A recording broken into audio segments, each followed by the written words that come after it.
నిన్న మధ్యాహ్నం తర్వాత భారత రాష్ట్ర సమితి నుంచి ఒక ప్రకటన మీ అందరి ద్వారా నేను మీడియాలో చూడడం జరిగింది. మరి బీఆర్ఎస్ నుండి వచ్చినటువంటి ఈ ప్రకటనలో పార్టీ ఎమ్మెల్సీ శ్రీమతి కె కవిత ఇటీవలి కాలంలో ప్రవర్తిస్తున్న తీరుతెన్నులు, కొనసాగిస్తున్న పార్టీ వ్యతిరేక కార్యకలాపాలు బీఆర్ఎస్ పార్టీకి నష్టం కలిగించే రీతిలో ఉన్నందున పార్టీ అధిష్టానం ఈ విషయాన్ని తీవ్రంగా పరిగణిస్తున్నది. పార్టీ అధ్యక్షులు శ్రీ కె చంద్రశేఖరరావు గారు శ్రీమతి కె కవితను తక్షణం పార్టీ నుండి సస్పెండ్ చేస్తూ నిర్ణయం తీసుకున్నారని చెప్పి మరి నాకు ఒక ప్రకటన నిన్న టీవీల ద్వారా అందుకోవడం జరిగింది. మరి నేను పార్టీ నుండి వచ్చినటువంటి లేఖలో ప్రత్యేకంగా 2 అంశాల మీద మాట్లాడదలుచుకున్నాను.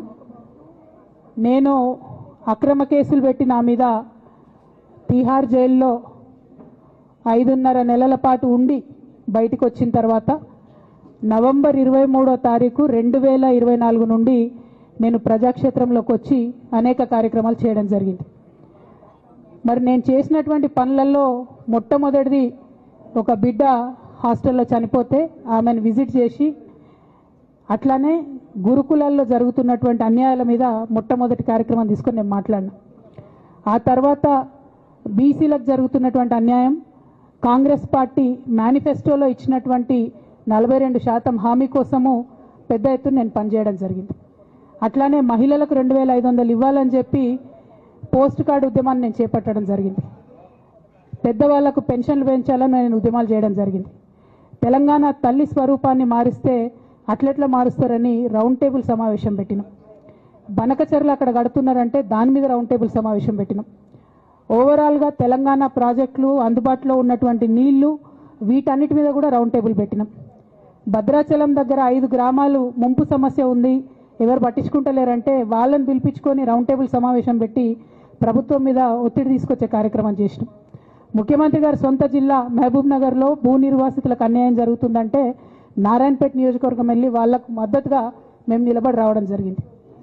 అట్లానే 47 నియోజకవర్గాలలో బీఆర్ఎస్ కండువా బాజాప్తా కప్పుకొని, గులాబీ కండువా బాజాప్తా కప్పుకొని ఎక్కడికి పోతే అక్కడ రావుల చంద్రశేఖర్ రెడ్డి గారిని రిక్వెస్ట్ చేసి భవన్ నుంచి అక్కడ ఉండేటటువంటి బీఆర్ఎస్ నాయకులకు అఫీషియల్ కమ్యూనికేషన్ చేపించి ప్రతి ఒక్క బీఆర్ఎస్ నాయకులకు, కార్యకర్తలకు మాట్లాడి ఆయా పర్యటనలకు వెళ్ళినప్పుడు అందరినీ కలుపుకొని బాజాప్తా గులాబీ కండువా వేసుకొని 47 నియోజకవర్గాలు నవంబర్ 23, 2024 నుండి ఈ రోజు వరకు నేను పర్యటన చేసి అనేక ప్రజా సమస్యల మీద మాట్లాడడం జరిగింది.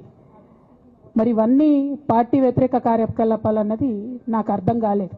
ఎట్లా వ్యతిరేక కార్యకలాపాలు అవుతాయన్నది కూడా ఒకసారి పార్టీ పెద్దలు పునరాలోచించుకోవాలని చెప్పి నేను రిక్వెస్ట్ చేస్తూ ఉన్నాను. అదేవిధంగా మరి బీసీల కోసం నేను పోరాటం చేస్తుంటే అట్లెట్లా మాట్లాడుతుంది, ఇట్లెట్లా మాట్లాడుతుంది, పార్టీకి వ్యతిరేకంగా మాట్లాడుతుంది. అరే, నేను కాంగ్రెస్ పెద్దల మీద ఒత్తిడి తీసుకొస్తుంటే బీసీలకు 42% అమలు చేయాలంటే ఏది పడితే అది చిల్వల్ పల్వల్గా నా మీద రాపించడం, ప్రచారం చేయడం, చాలా దారుణమైనటువంటి పనులు పార్టీలో ఉన్నటువంటి కొందరు పని కట్టుకొని, కత్తి కట్టుకొని నా మీద చేయడం జరిగింది. అట్లానే నేను ఒక మాట ఏమన్నా, సామాజిక తెలంగాణ సాధన కోసం నేను కట్టుబడి ఉన్నా అన్న. దానిలో తప్పేముంది?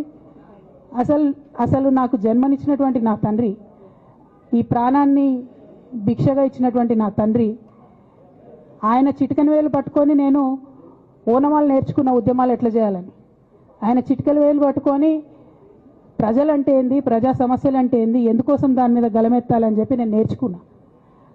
ఆ నాయకుడి స్ఫూర్తిగానే నేను సామాజిక తెలంగాణ మాట్లాడినా.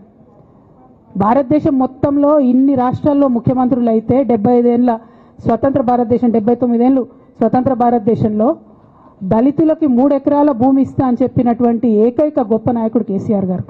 ఆయన దగ్గర నుంచే కదా నేను సామాజిక తెలంగాణ ఎజెండా నేర్చుకున్నది. బీసీలకు ఎవరు వృత్తి పనిదారులు ఉంటే వాళ్ళకి చేయూతనిస్తా అని చెప్పినటువంటి ఏకైక ముఖ్యమంత్రి కేసీఆర్ గారు. చెప్పినట్టుగా డబ్బులు ఇచ్చిండు కూడా, ప్రతి కులాన్ని కాపాడుకునే ప్రయత్నం చేసిండు. అది కాదా సామాజిక తెలంగాణ? నేను మే 1 నాడు లేబర్ డే రోజు మాట్లాడితే దాన్ని చిల్వలు పలువలు చేసి సామాజిక తెలంగాణ పేరుతోని కవిత పార్టీ పెడుతుందని చెప్పి నేను నిన్న చెప్పిన ఇద్దరు పేర్లు పని కట్టుకొని నా మీద దుష్ప్రచారం చేసిండ్రు. నేనేమైనా తప్పు మాట్లాడినా? బీఆర్ఎస్ పార్టీ వ్యతిరేకమా సామాజిక తెలంగాణ నినాదానికి? బీఆర్ఎస్ పార్టీకి సామాజిక తెలంగాణ అవసరం లేదా? భౌగోళిక తెలంగాణ వస్తే సరిపోతుందా? బంగారు తెలంగాణ కావాలని కేసీఆర్ గారు ఇచ్చిన నినాదమే కదా. బంగారు తెలంగాణ అంటే ఏంది? హరీష్ రావు ఇంట్లో బంగారం ఉంటే, సంతోష్ రావు ఇంట్లో బంగారం ఉంటే బంగారు తెలంగాణ అవుతుందా? కాదు కదా. ప్రతి ఒక్క సమాజం బాగుంటేనే బంగారు తెలంగాణ అవుతుంది. నేను అదే కదా మాట్లాడినా. దానికి ఇష్టం వచ్చినట్టు నా మీద స్టోరీ లేపిస్తే నేను భవన్లో పోయి కూర్చొని బాజాప్తా, ఎక్కడో కాదు, బయట ప్రెస్ మీట్ పెట్టలేదు, ఏ ప్రెస్ క్లబ్లో పెట్టలేదు, డైరెక్ట్గా తెలంగాణ భవన్ నా ఆఫీస్ అండి, నా పార్టీ భవన్లో పోయి కూర్చొని నేనేం చెప్పినా? నా మీద కుట్రలు జరుగుతున్నది, నా మీద విషప్రచారం జరుగుతున్నది అని చెప్పిన. నేను రామన్నను బుజ్జగించి గడ్డం పట్టుకొని అడుగుతా ఉన్నా, అన్న నీ చెల్లెని,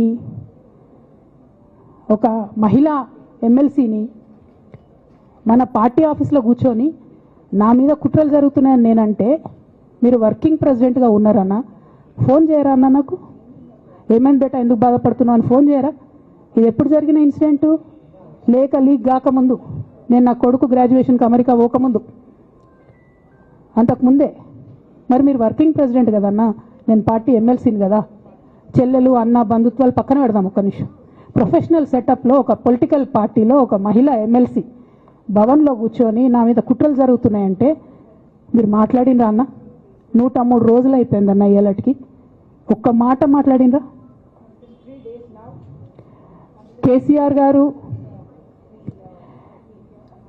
దగ్గర నుంచి కమ్యూనికేషన్ రావాలని నేను ఎక్స్పెక్ట్ చేయలే. వారు పెద్దవారు, వారికి అనేకమైన పనులు ఉంటాయి. మొత్తం పార్టీని ఇప్పుడు పునర్నిర్మించుకోవాల్సిన అవసరం ఉంది. తెలంగాణకు జరుగుతున్నటువంటి అన్యాయాన్ని వారు ఎప్పటికప్పుడు దిశానిర్దేశం చేయాల్సిన అవసరం ఉంది. కానీ వర్కింగ్ ప్రెసిడెంట్ గారి దగ్గర నుంచి ఫోన్ రాకపోవడం మాత్రం ఒక మాట అనిపించింది నాకు.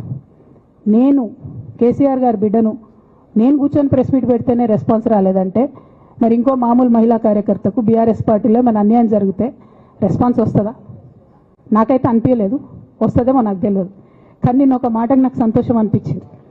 నాకు నోటీస్ రాగానే అక్కడ మహిళా ఎమ్మెల్సీలు కూర్చొని, మహిళలందరినీ కూర్చొని, ఫస్ట్ టైం అనుకుంటా భవన్లో 5 మహిళలు కూర్చొని ఇండిపెండెంట్గా ప్రెస్ మీట్ మాట్లాడింది. చాలా సంతోషం. ఇటువంటి అంతర్గత ప్రజాస్వామ్యం రావాలనే నేను కోరుకున్నా. మహిళలకు, ఎస్సీలకు, ఎస్టీలకు, బహుజనులకు కోటరీల అడ్డంకులు లేకుండా యాక్సెస్ రావాలి. అది మైక్కి యాక్సెస్ రావాలి, బాస్కి యాక్సెస్ రావాలనే నేను అనుకున్నా. అది జరిగింది, చాలా సంతోషం. నన్ను సస్పెండ్ చేసినాక అయినా పర్లేదు, కానీ జరిగింది. నిన్న మహిళలందరూ కూర్చొని మాట్లాడారు.